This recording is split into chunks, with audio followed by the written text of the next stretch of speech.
Știu, inima mea te va căuta în orice bărbat ce-n viață va urma, dar nu te va găsi nici când, nici când. Și asta mă rupe pe dinăuntru plângând. De ce ne-am întâlnit? Mă întreb mereu dacă în planul său știa bunul Dumnezeu că ochii tăi, prima strălucire, îi port în suflet ca pe o grea amintire.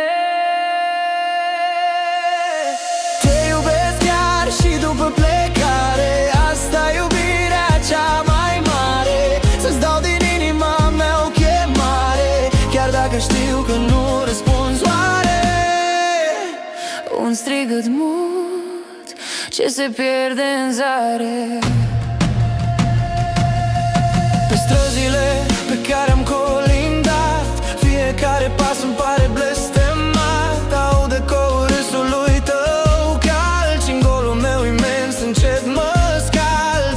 Parfumul tău a rămas pe perna mea, o fantomă dulce ce nu vrea să stea departe de gândul meu ce aleargă spre o poveste care nu se leagă.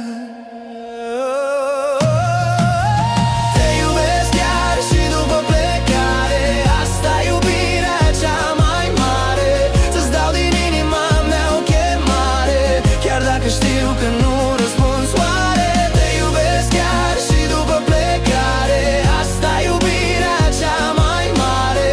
Să-ți dau din inima mea o chemare, chiar dacă știu că nu răspunzi oare. Nu cer să rămâi, nu cer să mă iubești. Sunt drumuri ce se închid ca în basme și povești. Te cer un singur lucru cândva de se poate, să-ți amintești că te-am iubit cu inima mea toată. Să știi că în fiecare seară mi-ești aproape și te va fi să-mi rămână ceva, să fie doar o cafea dulce amară și un sărut rece ca iarna grea, ca ultima noastră amintire.